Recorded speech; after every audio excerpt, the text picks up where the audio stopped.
South ఇండియాలోనే biggest sorry store మన Varahi silks మన విజయవాడ ఎంజీ రోడ్ లో డిసెంబర్ 4వ తారీఖున ఘన ప్రారంభం.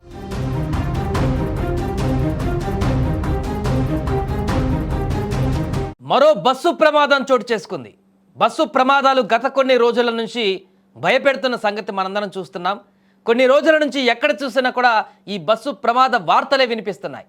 తాజాగా ఆంధ్ర కర్ణాటక సరిహద్దులలో ఒక ప్రైవేటు ట్రావెల్స్ బస్సు బోల్తా పడినటువంటి ప్రమాదంలో ఒకరు మృతి చెందగా 10 మందికి పైగా ప్రయాణికులు గాయపడ్డారు. నిన్ననే తమిళనాడులో ఒక బస్సు ప్రమాదానికి సంబంధించిన ఘటన చూసాం. అక్కడ 11 మంది మరణించారు. 2 ప్రైవేట్ ట్రావెల్స్ బస్సులు అవి.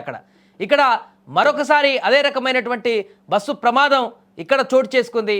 బెంగళూరుకు హరిత ట్రావెల్స్ బస్సు అనేది ఒకటి బయలుదేరింది. ఇలా కొద్దిసేపటి తర్వాత ఏపీ కర్ణాటక బార్డర్లోని శ్రీనివాసపురం తాలూకా రాయల్పాడు పోలీస్ స్టేషన్ పరిధిలో మంచినీళ్ళ కోర్టు వద్ద డివైడర్ను ఢీకొట్టడంతో బస్సు బోల్తా పడిపోయింది.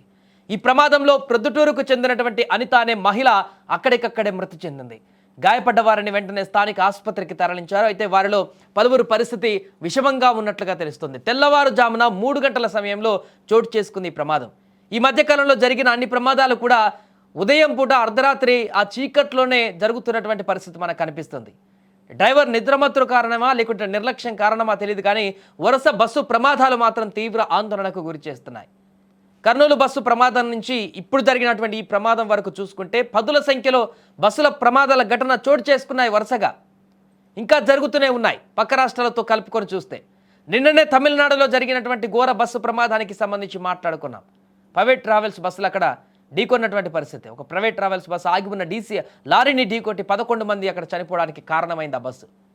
నిన్ననే జస్ట్ ఆ వార్త చెప్పుకున్నాం. ఈరోజు మరొక వార్త ఆంధ్ర నుంచి అటు వెళ్తున్నటువంటి బస్సు, మరొక బెంగళూరుకు వెళ్తున్నటువంటి బస్సు తీవ్రమైనటువంటి ప్రమాదానికి గురికావడం, మొత్తం బోల్తా పడిపోయింది. అదృష్టవశాత్తు భారీగా ప్రాణనష్టం సంభవించలేదు, కానీ ఒకరు మరణించారు. ఇప్పటికీ ఇంకొంతమంది చాలా సివియర్గా అక్కడ ఉన్నారు. వారి పరిస్థితి ఏంటనేది ఒక ఆందోళన నెలకొంది. వారిని హుటాహుటిన ఆసుపత్రికి తరలించారు. ఇక వెంటనే ఈ ప్రమాదం జరిగిన వెంటనే అటువైపుగా వెళ్తున్నటువంటి ప్రయాణికులందరూ కూడా అలర్ట్ అయిపోయారు. ప్రమాద తీవ్రతను చూసి భయాందోళనకు గురయ్యారు. వెంటనే పోలీసులకు సమాచారం ఇవ్వడంతో వారు ఒక రంగంలోకి దిగి వారిని కాపాడి మిగతా వారిని అందరూ రెస్క్యూ చేసినటువంటి పరిస్థితి నెలకొంది. విజువల్స్ మనకు స్పష్టంగా కనిపిస్తుంది. పూర్తిగా బోల్తా పడిపోయింది ఆ బస్ అంతా కూడా. ముందు అంతా కూడా ధ్వంసమైపోయింది. లోపల ఉన్న ప్రయాణికులందరూ కూడా చిందరవందరగా పడిపోయినటువంటి దృశ్యాలు మనకు లోపల ఉన్నటువంటి విజువల్ చూస్తున్నాం. బస్సు లోపల మొత్తం సీట్లన్నీ కూడా ఎక్కడికక్కడ చిందరవందరగా పడిపోయినటువంటి దృశ్యాలు కనిపిస్తున్నాయి ఈ బస్సులో. ఇంకా అక్కడ టైర్లు అయితే ఆ డివైడర్ని ఢీకున్న తర్వాత ముందు టైర్లు మొత్తం కూడా ఊడిపోయి సపరేట్గా విడిపోయే ఒక ప్రాంతానికి వెళ్ళిపోయినాయి. అంటే ఎంత తీవ్రతతోటి ఈ యొక్క బస్సు ఢీకొట్టింది ఆ డివైడర్ని అనేది కూడా చూస్తున్నాం.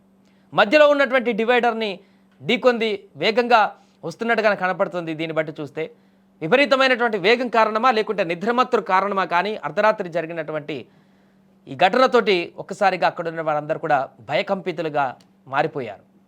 మరలా బస్సు ప్రమాదం, మరలా ఏమైంది, మరలా ఎంతమందికి ఎలాంటి ప్రమాదం సంభవించిందనేటువంటి ఒక ఆందోళన నెలకొంది అక్కడున్న వాళ్ళందరికీ కూడా. ఈ మధ్యకాలంలో జరుగుతున్నటువంటి వరుస బస్సు ప్రమాదాలతో అయితే కొంత భయాందోళన వాతావరణం నెలకొంది. రోడ్డు మీదకి వెళ్ళాలంటే భయపడేటువంటి పరిస్థితి. దూర ప్రాంతాలకు బస్సులో ట్రావెల్ చేయాలంటేనే పూర్తిగా ఒక భయాందోళన కలిగేటువంటి పరిస్థితి ఏర్పడింది. ఏదేమైనా తాజా బస్సు ప్రమాదంలో అయితే ఒక మహిళ మృతి చెందగా పలువురు విషమంగా ఉన్నారు. కొంతమంది పరిస్థితి సీరియస్గా ఉన్నట్టుగా తెలుస్తుంది.